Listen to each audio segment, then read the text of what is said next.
Hi there. In the previous video I mentioned a number of issues that need our attention, and I singled out fear of terrorism, resilience and the management of fear prior, during or after a terrorism related incident.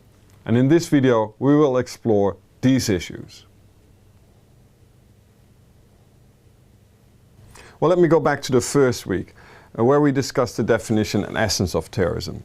And although there is no generally accepted definition of the term, there is agreement that it is an instrument used by certain actors to achieve certain goals. But the important part is that they try to achieve these goals by spreading fear and anxiety through violent acts. And these violent acts are part of the tool, not the goal itself. And I also quoted Brian Jenkins, who in the 1970s said, "Terrorists like to see a lot of people watching, not a lot of people dead." Or in other words, it's the images and reactions that count. How you and I react to a bomb attack or shooting spree. Of course also influenced by the media, statements by politicians, etc. After the attacks on the United States on 11 September 2001, there has been a drastic increase in investments in counterterrorism. Many intelligence organizations were given additional means and sometimes additional powers and legal tools to do their work. And there have been investments in other organizations as well. Actually any actor that somehow could contribute to prevent violent radicalization, extremism, terrorism, etc. And we also saw a number of new actors, new agencies, counterterrorism coordinators, fusion centers. Well, in the first 5-6 years after 9/11, many of these investments and measures were of an ad hoc nature, including immediate reactions to incidents, threats, etc. And the emphasis was, for good reasons, on preventing terrorist attacks, and especially one of the scale of 9/11. Well, fortunately, Al-Qaeda or other terrorist organizations did not manage to repeat an attack on that scale. And in fact, as we noted in the third week of this course, the number of attacks in the West was relatively low. And although each attack is one too many and each victim is one too many, it remained very low, again, at least in the West. Unfortunately, in other parts of the world, we did see an increase, but not in the West. However, the impact of terrorism on societies remained very high. Terrorism was high on the political agenda, and according to public opinion polls, a lot of people feared terrorism. Thus, in that sense, terrorists got what they wanted. A lot of people watching, even if they didn't manage to kill a lot of people. Again, at least in the West. Well, this raises a fundamental question about the effectiveness of counterterrorism measures and the effectiveness of all these investments. Although difficult to prove, one might argue that the enormous investments seem to have contributed to prevent terrorist incidents. And that's good news. But terrorism is not only about killing, it's also about fear. So the second part is the fear part, and there we did see that despite all these investments, there was still a very high level of fear and attention for terrorism. Well, in week 3 I gave the example from the Netherlands where one single terrorist killed somebody else, Dutch filmmaker Theo van Gogh, and he caused very high levels of fear in the Netherlands. Although there has been a lot of investments in the Netherlands, at the same time one person was able to make us very scared about terrorism. Well, these high levels of fear are bad for at least 2 reasons. First, it can lead to distrust and stereotyping of certain groups in society.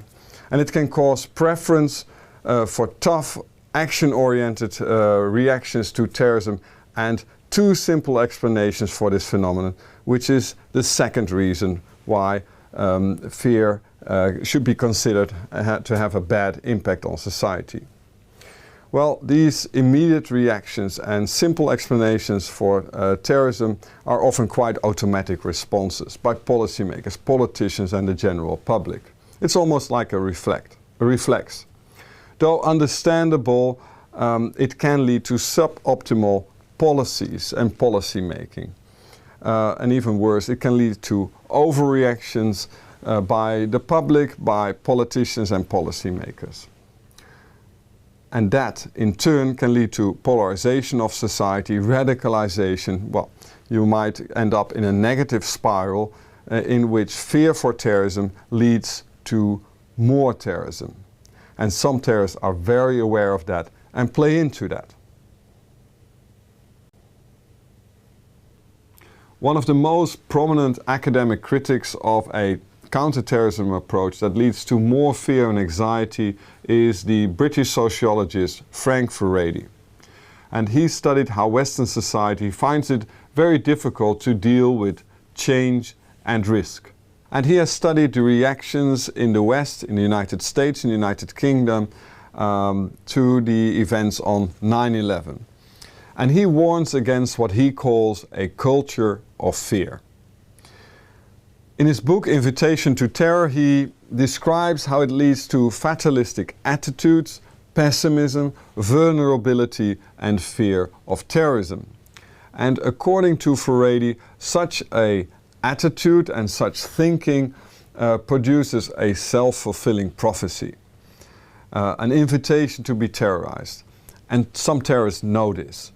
Think, for instance, of the often used phrase, "We love death more than you love life," which is aimed to scare the hell out of us. Well, unfortunately, also politicians and policymakers produce slogans that sometimes make terrorists and terrorism bigger and scarier than it is. Slogans like the global war on terrorism or the long war are not always very helpful. They sometimes betray confusion about the threat we face or the size of the threat we face.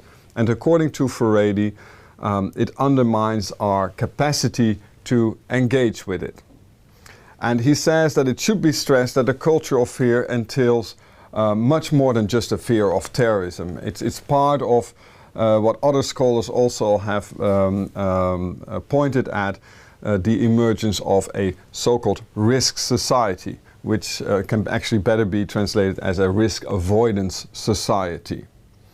It shows how the West in particular has become more vulnerable to accidents, disasters and violent incidents. Against this background, I would like to make a plea for a change of attitude towards terrorism to limit its impact, especially in countries that are not often hit by terrorism, in which terrorism is not a daily threat. Well, one of the ideas that has been put forward in the debate on the impact of terrorism on politics and societies is the concept of resilience. Well, this particular concept finds its roots in civil engineering, psychology and ecology. And in short, it indicates the capacity of materials, persons or biotopes to resist sudden change or stress, as well as the capacity to recover and to return to its previous state, to the situation as before. Well, from the perspective of counterterrorism, resistance and resilience may be regarded important capacities to deal with the negative impact of terrorism, the fear of terrorism, by individuals and societies as a whole. And a resilient society, in my eyes, is more able to cope and to recover from a terrorist attack. And terrorists who attack a resilient society will find it more difficult to have an impact and to achieve their goals.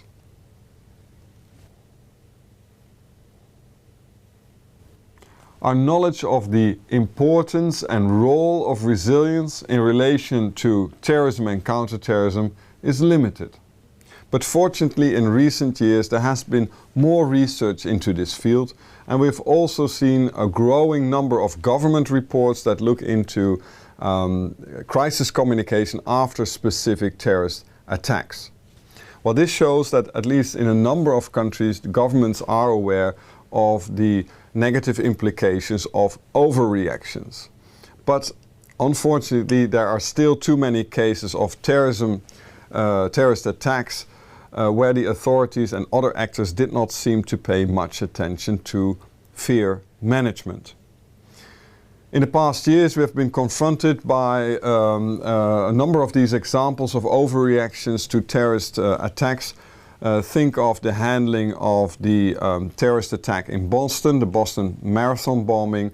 Many things went pretty well, but in my eyes there was also an overreaction after the killing of 3 people and the wounding of a lot of people by 2 perpetrators. And the same holds for the attack on the British soldier in Woolwich, London. I think in both cases the perpetrators got the attention they wanted, and that in itself, in my eyes, is a good reason to do more to limit the impact of their deeds. Well, with that in mind, and given the indirect and long-term costs of fear of terrorism, it seems high time to focus on communication and resilience as an integral part of our counter-terrorism policies.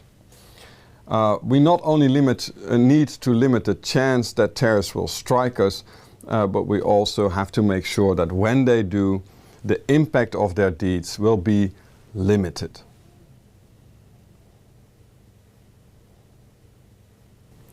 In sum, in this video we discussed the impact of fear of terrorism on societies, and we argued why it is important to limit fear and to increase resilience to terrorism.